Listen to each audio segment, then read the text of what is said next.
So the Triumph Bonneville Speedmaster, what's it like? Roll the intro.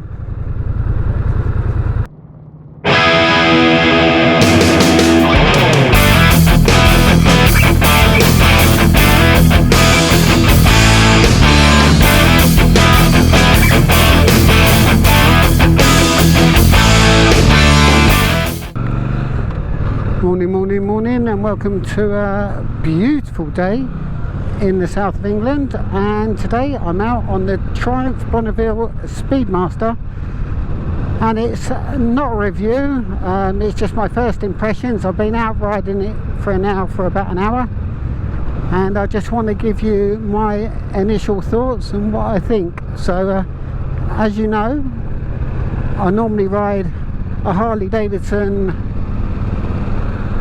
Sport Glide, Softail Sport Glide, and I just thought I'd try something different. So I'm out on this, and I've got to say I really like it.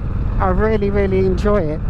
It's something completely different to the Harley Davidson. It's completely lightweight in comparison, even though the spec sheet only says the difference is something like, I don't know, 50-60 kilos.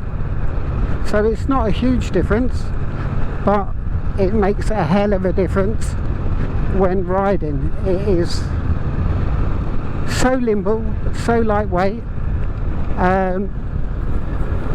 very responsive, and it's got plenty of torque, which obviously so has the Harley Davidson. But the difference with this being an air-cooled engine, or a liquid-cooled engine, as opposed to the air-cooled engines of the Harley Davidsons, it needs a little bit more RPM, but not massive amounts. And I know the torque and the horsepower aren't in the same bracket as the Harley Davidsons, but because it's that much lighter and a different style bike, or a different style of bike, I find it's just right, to be fair. It's got forward controls, however they're nothing compared to the forward controls of a Harley Davidson, as you can see here. Forward controls, but me at 5'6", I've got a bend in my knee that's virtually at 45 degrees, so God knows what it'd be like with mid controls, but really comfortable. The seat is plush, completely plush in comparison to the Harley Davidson. I could certainly spend quite a few hours in the seat of this. The suspension I don't think is quite as good. I know you can upgrade the suspension on this, and I'm not sure on the travel, but check the website and you'll find out the travel that's available on this.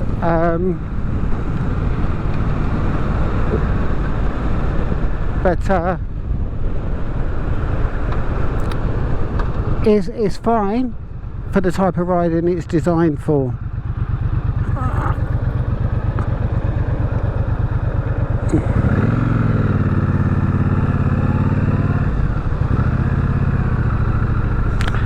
As you can see,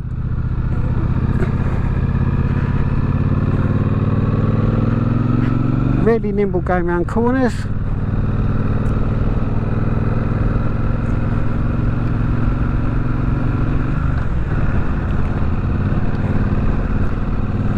It's just a blast. Really comfortable. I find these mirrors, although they're a little bit strange looking, they're solid, and you can certainly see out the back of them, see behind you. They don't vibrate at all. The weird thing you've got to be careful of is I'm used to obviously having my shoulder in the rearview mirror, and as soon as I got on, I adjusted the rearview mirrors to that, and then I couldn't see anything. So they're designed not to have anything showing, and you can see clearly behind you. Now, as I say, with these bars, they are really comfortable, and you see here they're completely swept back. They're a beach bar style bar, beach bar style bar. But even me being 5'6", after an hour of riding, I am finding that my shoulders, in between my shoulder blades, are starting to hurt. And I think that's just because they're a touch too low for me. I think the handlebar, if it was up here, probably, what's that, 3 or 4 inches on the rise, they would be perfect.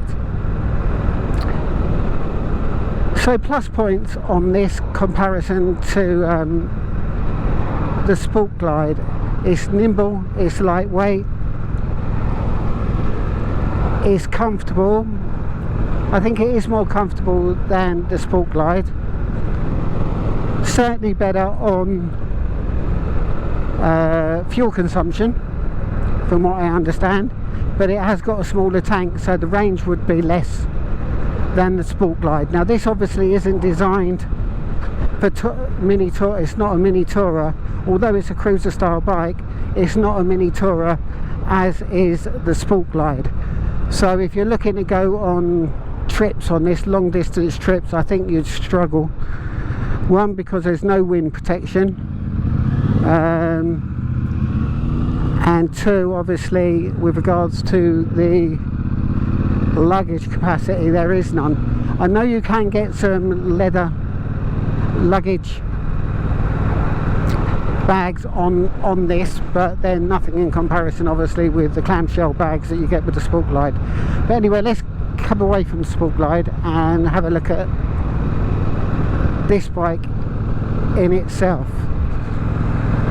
It's a completely fun bike. It's got plenty of power. You see here, I'm now doing 50 miles an hour in 5th gear, and all I need to do is just open it up and off we go. And as you can hear, that exhaust stock sounds brilliant. Really, really nice. Just open it up. I've got another gear here, just come up into the other gear, and plenty of pulling power. So I don't think you'd ever want for power with this bike. Obviously it's not a sports bike, far from it, but it is certainly enough.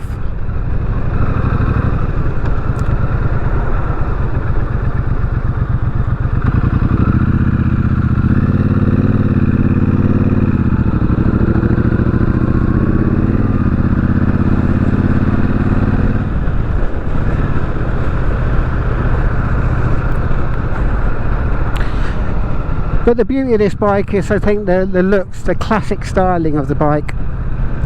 It's of a bygone era, and I think if you bought this sort of bike, it looks like a timeless classic now, and I think it will still be the same with many years to come.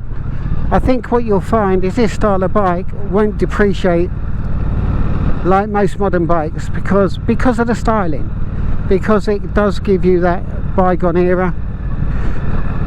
It's just a joy. It is a complete joy to ride. So what do I think this bike is good for? Well, as previously mentioned, I don't think it'll be a good tourer, only because the fact, as I say, the luggage capacity on it is limited. You've got a nice pillion seat, so it's equipped for 2 up, but I don't know how it would perform with 2 up.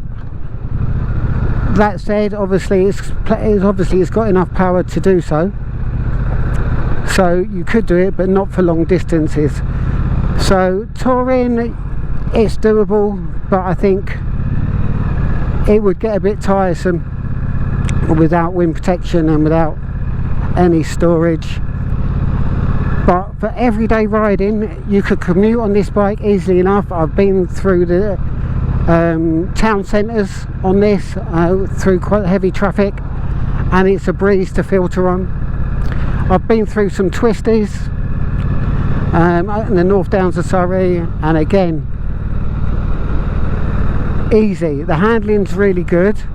It would take a little bit of getting used to. I have run a couple of corners a little bit wide, but I think that's me just getting used to the handling and the different style of the bike rather than the bike's fault itself. I think the bike can do it without any problems at all. It's just my skills and getting used to riding this style. So yeah, it's a weekend toy. It's a commuter. It's fine for the canyons. It's comfortable enough. The suspension is okay. So yeah, the suspension is adequate for what it is.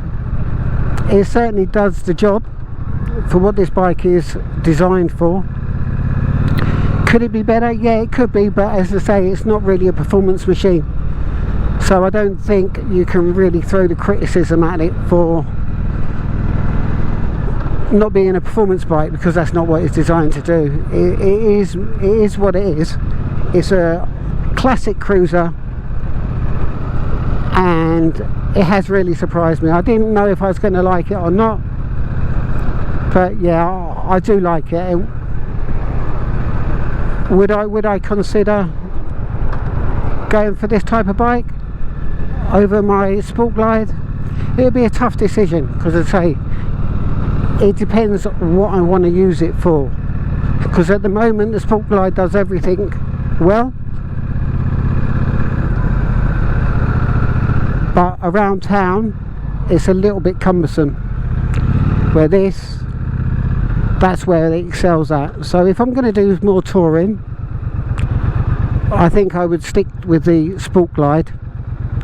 If I'd stopped touring and didn't want to do touring and just do local traffic and days out, then this is something that I would definitely consider.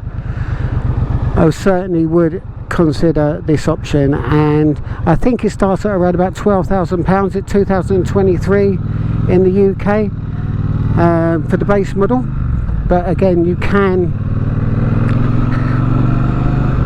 put loads of extras on this, like Harley Davidson. So I'd have to go through the catalogue to see if there's anything I wanted to add, but from my initial thoughts, I would think I would want to put these bike bars just a little bit higher, maybe put some floorboards, but I don't know on that, because it depends what type of riding I'm going to do.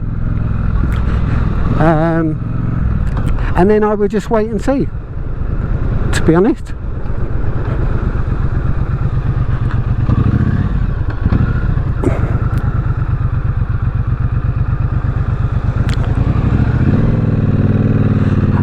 I certainly wouldn't be throwing a load of money at accessories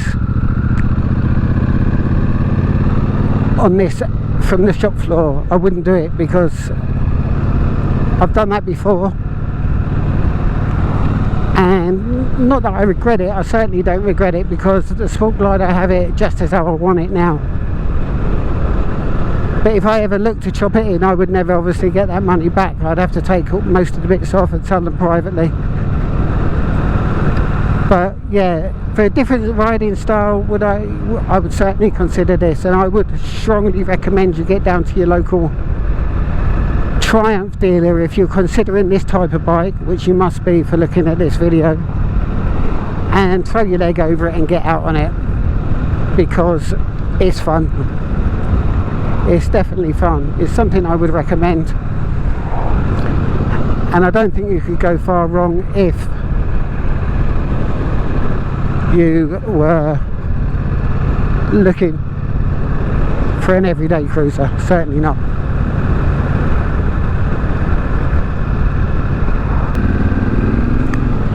Here we go. Say, like, this is what it's designed for, these sort of roads. The wind protection doesn't matter at this sort of speeds, 50-60 miles an hour. It's lovely.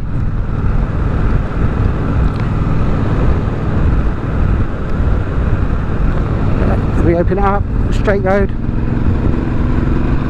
60, 65, no problem at all. no problem at all. It's a complete blast.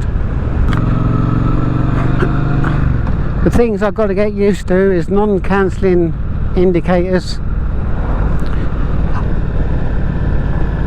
I don't think it's got cruise control. It's a really simple version of cruise control, but it works well. So basically, if you press this button here, when you're at the press this button here, and that activates it, and when you're at the speed you want to, you just press that button and it holds that speed. And the way to disengage with it is roll the throttle forward, roll the throttle back, or hit any of the brakes, and then it will reset itself. So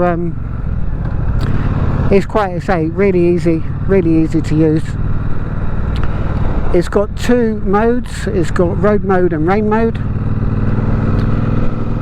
and obviously I haven't tried the rain mode because it's the most beautifulest day, but all that does, it just increases the traction control, the ABS, and reduces the throttle response, just to protect you that little bit if it's raining and wet outside.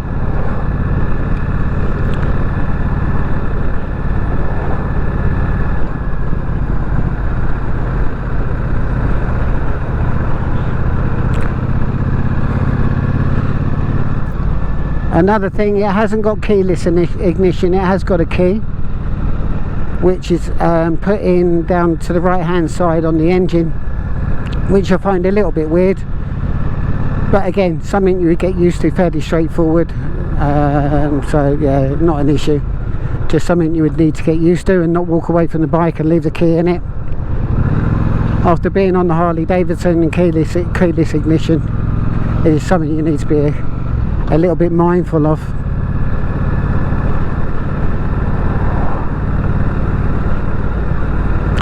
So anyway, let's have a look at the bike and show you this thing of beauty.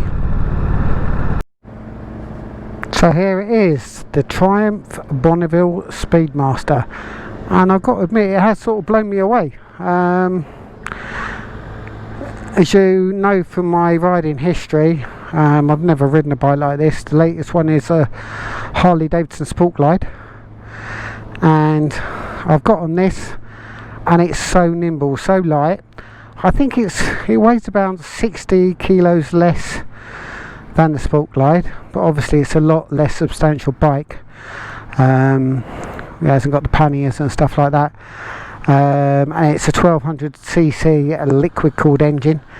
I'm not going to go through the specs. You can pick those up on the website, obviously, but as you can see, it's a thing of beauty. It really is nice, very classic looking.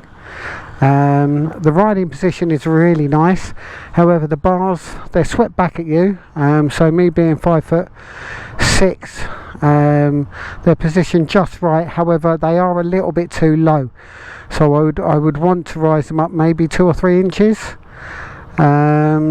just so I'm not leaning down, because I've noticed I've been riding it for an hour or so, and I've got the dreaded pain between my shoulder blades. But yeah, it's a modern classic, and it reminds you of days gone by with a bit of the modern technology, and it's really nice. I say, ride quality is good. The suspension does bottom out if you go over a pothole, but that said, that's to be expected. I don't know what it would be like with 2-up riding, but it is very nice with the exhaust on either side, and this seat is absolutely incredible. I don't know why Harley Davidson, it's really plush, I don't know why Harley Davidson seats aren't comfortable, but that is a different level. So yeah, that's what it looks like. I think it looks really lovely, with the twin front discs, dual front discs, forward controls, but they're not horrendous. I've still got a good bend in my knee with those, but yeah, lovely looking bike. And I say, if you want to look at the specs, pop onto the Triumph website, look at the Bonneville Speedmaster, and you'll be able to find out. So that's it for the video of my first ride impressions of the Triumph Bonneville Speedmaster. I hope you enjoyed it. If you did, please press like. If you can, hit that subscribe button and also that notification bell to be told of any future videos I've got coming up. of which there are many. Most of them are going to be about the Sport Glide and Harley Davidson, but I am planning on doing quite a few more on other types of bikes as well, so stick around. So yeah, I really appreciate you watching this video, and I hope to see you again soon. But in the meantime, ride safe, stay safe, and I'll catch you next time.